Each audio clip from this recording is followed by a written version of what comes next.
So what's going on, guys, and welcome back to episode number 66 of our Portsmouth career mode. And we have got a extremely difficult game coming up in this episode, which is going to be at home at Fratton Park up against Manchester United, who are currently equal points with us in second place. So it's going to be a difficult game for us, but hopefully we can come out on top and hopefully try and get at least a point, especially as we will be playing at home. And also, we will be playing our first team lineup. So with the form we're in, there's no reason why we can't surprise them and go ahead and pick up all 3 points. Good ball through to Bergwijn here. Bergwijn is cut through the back line here. He's against David De Gea. He strikes it. It's a really good save. It comes out wide to Mastor. And Mastor has basically the nerve to nutmeg a player, I think it was, to strike the ball into the far corner of the net, and it was Bergwijn that had sprinted him down the line. Mata couldn't catch up with him. It's a really good save from David De Gea, and what a calm finish that was from Mastor as he calmly side foots the ball into the net. David De Gea can't get back up in time, and we take a really good lead just 12 minutes into the game. Good ball through to Kitchener here. Kitchener is going to get there just before Luke Shaw. He cuts back inside on his left boot. It's a really good strike. It comes to Ruben Loftus-Cheek, but unfortunately he can't turn his body around in time to knock the ball past De Gea. And that was a pretty similar goal to our first one, but unfortunately, actually, this time I think it was a more difficult finish there for Ruben Loftus-Cheek as he couldn't get there in time. And Schweinsteiger there taken out in frustration with our complete domination of the first half, sliding in and taking out Dahoud. And Manchester United just haven't turned up for the game. United with some lovely build-up play here. They play the ball through to Bastian Schweinsteiger. And what a fantastic save that is from Shiplock. Our scout, a future star goalkeeper, or youth academy goalkeeper that is no longer a youth. He's still 19 years of age. But he's probably one of the best, probably got the highest potential of any goalkeeper, and he is absolute amazing beast, he is, and I absolutely love him. And the header there goes onto the crossbar. Nervy moments for us here. Mastor loses the ball, they strike it, and Shiplock can't keep that one out. And as I was just praising Shiplock, I thought that was an easier save than the one he saved to actually cause the corner. We couldn't get the ball clear. It was actually a header that come off the bar. We try and clear it. It comes out wide. Mastor doesn't control it well, and that is a pretty good shot, but it's still straight down his throat, and he should be keeping that one out in my eyes. Good ball through to Kitchener here. Kitchener is through, but Schneidlin is actually holding him back. Kitchener cuts back inside with a fake Rabona. He goes all the way. What a goal this could be if he could find the back of the net. But his shot is expertly blocked by Phil Jones, I should be saying, actually. And unfortunately, we can't get our second goal of the game to obviously try and pick up all 3 points. But we're going to take the short corner here. Kitchener's going to take it to Kingsley Coman.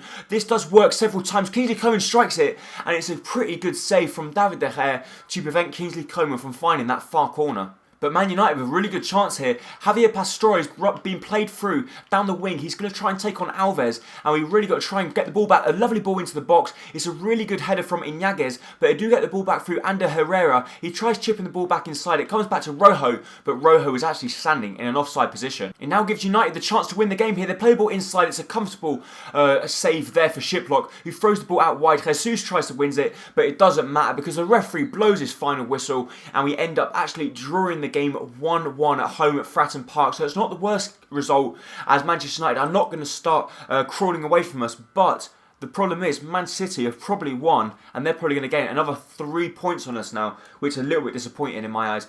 But my man of the match does go to Mastor. We'd actually substitute him right near the very end of the game because of his fitness, but he did play very well. So it's now time to move into the second game of the episode, which is going to be up against West Bromwich Albion. But as you can see in this game, we are going to be changing it up a little bit, as we are going to be playing with our second team lineup. And unfortunately, we're going to be playing with Manu Garcia in the CM role instead of the cam role, because obviously Nori's injured and Dahoud's had to be standing in for the first team. So his fitness isn't good enough for this game, but let's see how well we can do, and hopefully we can try and pick up a few good points in this one. Good chance of West Brom here. They play ball out wide to McLean. McLean is through. He strikes it. It's a fantastic save from Shiplock. We're going to try and do our best. They strike it again, and Shiplock can't get across his goal in time. And Cornwell picks up the goal for them. And now we find ourselves 1-0 down. What a fantastic save that was. They play the ball back inside. Ongwen can't get there, and Shiplock can't get across his goal. And we do actually find ourselves now 1-0 down at home, away from home. Bailey plays ball out wide to Ben Pedrosa. Ben Pedrosa cuts inside, he strikes it, and it's a really good save from the West Brom goalkeeper at his near post there to deny us from getting a goal just before the half-time break. But Ben Pedrosa's going to whip the ball in the box. Can someone get a head on it? It comes to Ongwen, the tower, and he actually heads the ball back out wide to Pedrosa. Pedrosa through to Jesus. Jesus back out wide to Manu Garcia, and it's a really poor ball from Jesus. And that's it for the first half. And that pass there just summed up our first half. We were awful. Late second wins the ball back here. We play the ball to Banton. Banton out wide to Pedrosa. No one's on show. We try and squeeze the ball through to Aaron, but he was actually standing in offside position anyway. And the problem is, I don't think these players are good enough to be playing in the Premier League. Maybe one or two of them are, but it's not when you've got a team of about 5 or 6 of them. But so Aaron's going to try and take on his man. He can see Pedrosa running down the wing here. He gives it to him. Pedrosa's going to cut inside, which he does do. Plays ball out wide to Aaron. Aaron strikes it. It's a good block, and it goes out for yet another corner. But we're really struggling to score from corners. But we are going to try something different. Ben Pedrosa's going to play the ball to the far post. It's going to come to Manu Garcia. He has a first-time touch. He strikes it with his right boot, and it's a very poor strike from Manu. Lovely ball through to Jesus here. Jesus has a really good touch, tries to take on Johnny Evans, which he does do. He plays the ball through to to Naismith. Naismith strikes it, and it's a fantastic save from the West Brom goalkeeper.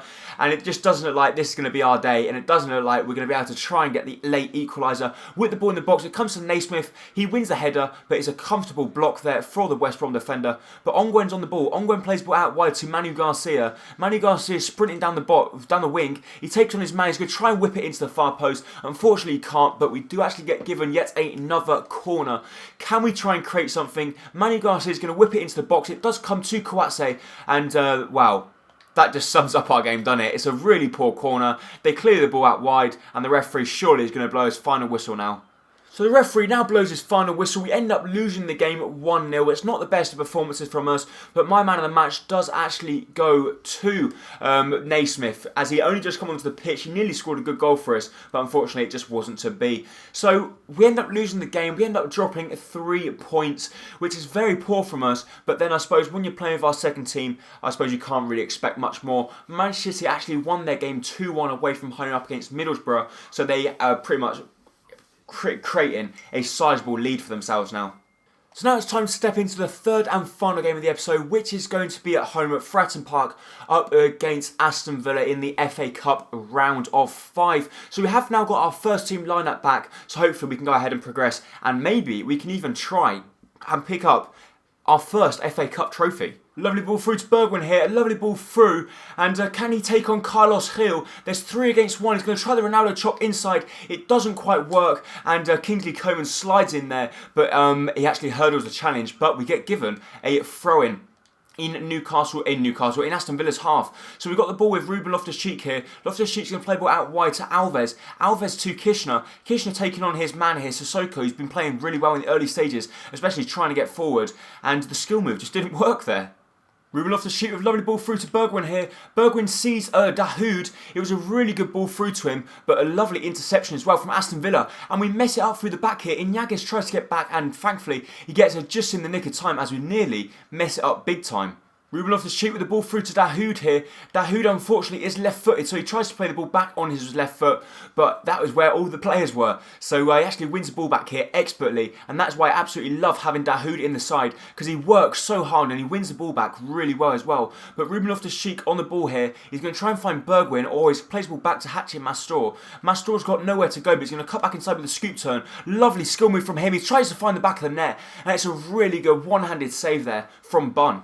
Really good chance for us here. Ruben Loftus-Cheek's down the wing. He's going to whip the ball across the far post. It comes to Kingsley Coman. He wins the header, but he can't direct it on goal. And with just 5 minutes remaining, we are going to make some substitutions to hopefully try and create something from the game. So we are going to be bringing on Jesus at cam. We can bring on Bailey instead of Bergwijn. And them 2 players, a little bit of speed. Will that help? I'm not sure. Jesus with the ball over the top to Kishner here. Kishner has got there. He's cut back inside. Oh! That was my chance and I messed it up. I tried the scoop turn instead of the normal fake shot, and it was the normal fake shot that was needed. But we win the ball back through Jesus here. Jesus is through. He's going to try and play the ball through to Kingsley Coman. It's a good ball through to him. Kingsley Coman to the far post, and it's not a good ball from Kingsley. Kingsley Coman, all he had to do was play the ball to the far post. Kishner was there to tap the ball in. and it just wasn't to be. We couldn't keep his composure, and we end up drawing the game at 0-0. So that means now that is now going to extra. No, it's not. It's going to go into a replay. My man of the match goes to Ruben Loftus-Cheek. He played all right in the centre mid, but apart from that, it wasn't the most convincing of victories, or wasn't the most convincing of games for me. I can't even speak properly. But that is in fact going to be it for this episode. If you did enjoy it, please make sure to hit the like button down below, as it is going to be hugely appreciated. And I really hope to next time, very, very soon, for the next episode of whatever that career mode might be. Thank you, bye bye.